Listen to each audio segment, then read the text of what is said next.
Breaking news చూస్తున్నాం. Liquor scam లో తన భార్యకు ఈడీ నోటీసులు ఇచ్చినట్లు వస్తున్న వార్తలను ఎంపీ కేశినేని చిన్ని తోసిపుచ్చారు. రాజ్ కేశిరెడ్డికి చెందిన ఈశాన్వి సంస్థతో కలిసి రియల్ ఎస్టేట్ చేసేందుకు 2021లో ప్రైడ్ ఇన్ఫ్రా సంస్థను ఏర్పాటు చేయడం వాస్తవమన్నారు ఎంపీ కేశినేని చిన్ని. అయితే రాజ్ కేశిరెడ్డి వ్యవహారం తెలిసి 2022లోనే కంపెనీ నుంచి బయటకు వచ్చేశామని కేశినేని చిన్ని స్పష్టం చేశారు. నాటి వ్యవహారంలో కంపెనీకి వచ్చిన నోటీసులనే తన భార్యకు ఆపాదిస్తూ అసత్య ప్రచారం చేస్తున్నారంటున్న కేశినేని చిన్నితో face to face. MP Kesineni Chinni వారి భార్యకి ఈడీ నోటీసులు ఇచ్చింది. లిక్కర్ స్కామ్లో ఈడీ నోటీసులు జారీ చేశారని పలు ఆరోపణలు పలు సోషల్ మీడియాలో వైరల్ చేస్తున్నారు. దాని మీద ఎంపీ గారు ఏం మాట్లాడతారో తెలుసుకుందాం సార్. దీని మీద ఎంతవరకు క్లారిటీ ఇద్దాం అనుకుంటున్నారు సార్? లిక్కర్ స్కామ్ మీద ఏ నోటీసులు రాలేదు, మొదటిది. రెండోది, ఇంతవరకు అసలు ఏ ఈడీ నోటీసు కూడా రాలేదు.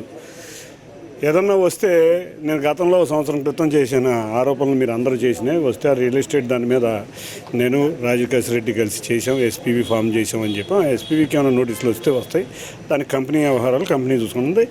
ఆ రోజే చెప్పారు 2021లో ప్రారంభించిన ఆ సంస్థ 2022లోనే ఏ కార్యక్రమాలు చేయలేదు అని చెప్పాను. అదేవిధంగా ఏ కార్యక్రమాలు చేయలేదు.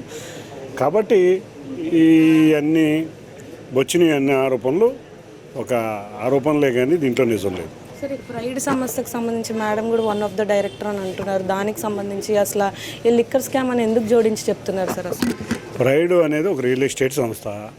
ఈ ప్రైడ్లో ఒక ఎస్పీవీ ఫామ్ చేసాం. దాంట్లో మేడం డైరెక్టర్ కాదు, 2 ఫర్మ్లు డైరెక్టర్స్. దాంట్లో ఆ ఫర్మ్లో డైరెక్టర్గా ఒక డైరెక్టర్ కింద, 2 ఫర్మ్లో ఒక ఫర్మ్లో డైరెక్టర్ కింద తను కాదు, చాలామంది ఉన్నారు, ఇంకా 7-8 మంది ఉన్నారు. ఈ 7-8 మంది ఉన్న దాంట్లో ఉన్న ఫర్మ్లో ఉన్నదానికి ఇందాక చెప్పిన విధంగా 2021లో ప్రారంభించి 2022లోనే మూసాం.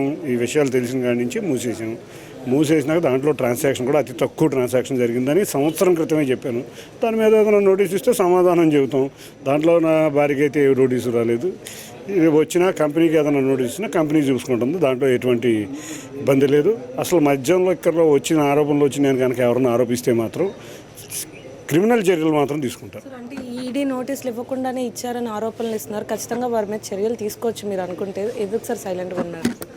ఇప్పుడు ఇచ్చిన ఆరోపణలు ఇచ్చినన్ని మీడియా హౌస్లు సరిగ్గా వెరిఫై చేసుకోవాలి. దేనికి నోటీస్ వచ్చింది, దేనికి నోటీస్ రాలేదో నేను వెరిఫై చేసుకోవాలి.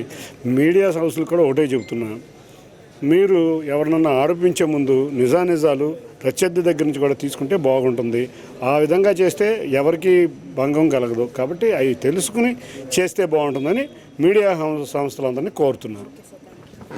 సో చూసారు కదా, ముఖ్యంగా ఎంపీ కేశినేని చిన్ని వారి భార్యకి ఎటువంటి నోటీసులు రాలేదు. ముఖ్యంగా ఈడీ తరపు నుండి లిక్కర్ స్కామ్లో ఎటువంటి బాధ్యతారహితమైన నోటీసులు ఏవి రాలేదని కూడా క్లారిటీ ఇచ్చారు. అయినప్పటికీ సోషల్ మీడియా మొత్తం ఇదే ఆరోపణలు వస్తూనే ఉన్నాయి. ఈడీ తరపు నుండి ఎవరైతే నోటీసులు జారీ చేశారని వీరి భార్యకి, అంటే ఎంపీ కేశినేని చిన్ని భార్యకి కూడా ఈ నోటీసులు జారీ చేశారని, ముఖ్యంగా లిక్కర్ స్కామ్లో వచ్చినాయి అని కూడా చెప్తున్నారు. అయితే నోటీసులు వచ్చింది నిజమే, కానీ అది ప్రైడ్ సంస్థ నుండి అయితే వచ్చింది. ప్రైడ్ అనేది ఒక ప్రైవేట్ సంస్థ. దాంట్లో నుండి కూడా ఎంపీ కేశినేని చిన్ని భార్యకి ఎటువంటి నోటీసులు రాలేదు. ఈ ప్రైడ్ సంస్థ నుండి కూడా నోటీసులు వచ్చాయని కూడా చెప్తున్నారు. అయితే ప్రైడ్ సంస్థకు సంబంధించి రాజకేశ్ రెడ్డి ఎవరైతే ఉన్నారో గతంలో పార్ట్నర్షిప్ చేసిన విషయం నిజమే, కానీ ఈ నోటీసుల సంగతి అయితే ఎటువంటి నోటీసులు రాలేదు.